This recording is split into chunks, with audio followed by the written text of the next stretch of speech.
Bos días, chamo Esperanza e son alumna do segundo de bacharelato do Concepción Arenal. Hoxe teño o prazer de poder estar aquí na Asociación Cultural Foucault Buxán, acompañada de Rafael Pillado, unha persoa moi importante para os sucesos do 72 en Ferrol e os movimentos obreiros e cidadáns que se produciron nesta cidade. Tamén hai que destacar a recente publicación do seu libro chamado O latexo da vida e a conciencia, a primeira parte. Bueno, de seguido, Pillado vai nos contestar unha serie de preguntas relacionadas co movimento obreiro do 72. Bos días, Pillado. Hola, bom día. Antes de nada, agradecerlle a colaboración e perder o tempo nesta entrevista. Sempre disposto. Ben, Pillado, gustaríame saber cal era a situación política cando aconteceron os sucesos do 72. Claro. Falar do 72 é falar da época da dictadura, da ausencia de libertades de todo tipo. E, ademais, non só eso, sino que, ademais, a dictadura tiña instrumentos represivos que impedían ou intentaban impedir que o movimento obrero se enrolara, se organizara e defendera os seus intereses. Logo, o 72, diríamos, o que destaca fundamentalmente é a ausencia de libertades, pero sí aparece un dato moi importante, e é que durante anos se foi construindo o que hoxe se conoce como Comisións Obreiras e que era o movimento obreiro organizado en esta comarca e no conxunto do país. Pero aquí quizás de forma moi especial. De forma moi especial. Eu creo que lográramos un texido organizativo moi importante que arranca dos primeiros anos 60 na Bazán e que, sobre todo, despois do ano 66, pois empeza a ter un peso moi importante.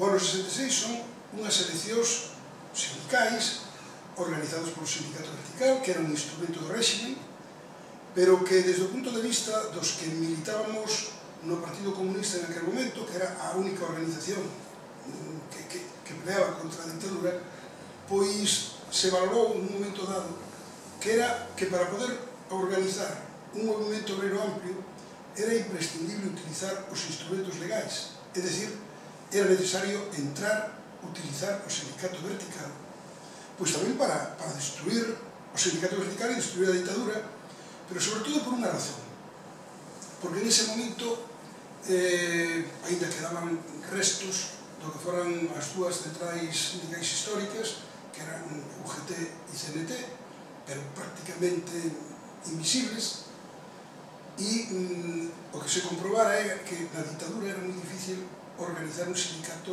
desas características, que era necesario crear un novo movimento obrero, e iso obligaba a entrar no Sindicato Vertical porque había que ser visible para os traballadores. É dicir, un sindicato clandestino pois era visible para unha minoría, pero para ser un sindicato de masas, un sindicato amplio, era necesario que os traballadores te reconoceran.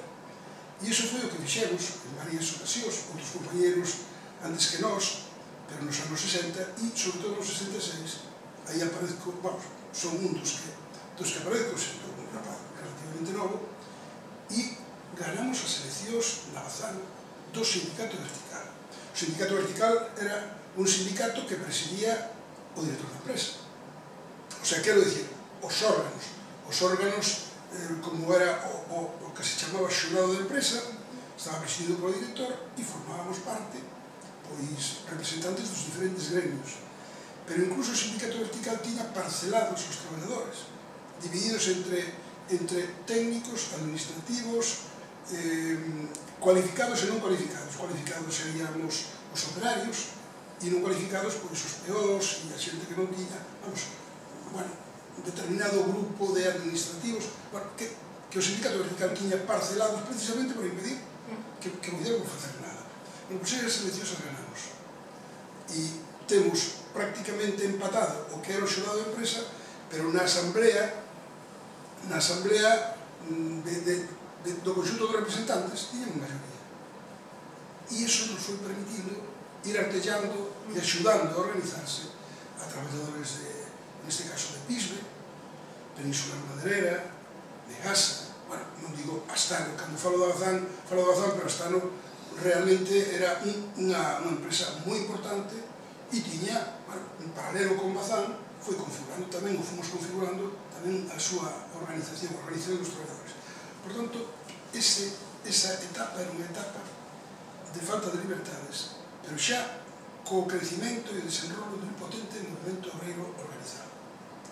Moi ben. Cales foron os sucesos máis destacados dos 72? Bueno, o momento máis dramático dos 72 é cando matan aos nosos compañeiros. Se observades, en esa portada, que é a portada dun compañeiro noso, de Víctor, pois aparece aquí unha figura que a mí me recorda sempre o caso de Daniel. Sabedes que no 72 a policía mata a Daniel e Amador. Daniel iba na manifestación daquel día, do día 10 de marzo, iba diante de mí uns 2 metros ou 2 metros e pico. E realmente hai un momento, ele levaba un buzo debaixo do brazo, recibe un tiro, o tiro é un tiro de frente, e cae doblado, apoyado no buzo, cae totalmente doblado. Entón, bueno, por un lado cae hacia atrás, pero por outro lado cae doblado, e me cae diante a esa distancia. Eu intento levantalo, e para mí foi prácticamente imposible, porque tiña un tiro no centro da frente, e a vez salía un chorro de sangre como se fora como unha fonte. Intentei levantalo, nese momento a policía fixo un amago de atacar de novo, e eu tuve que deixalo, porque non podía arrastrarlo, e entón, bueno, logo recolle a policía. Pero me refiro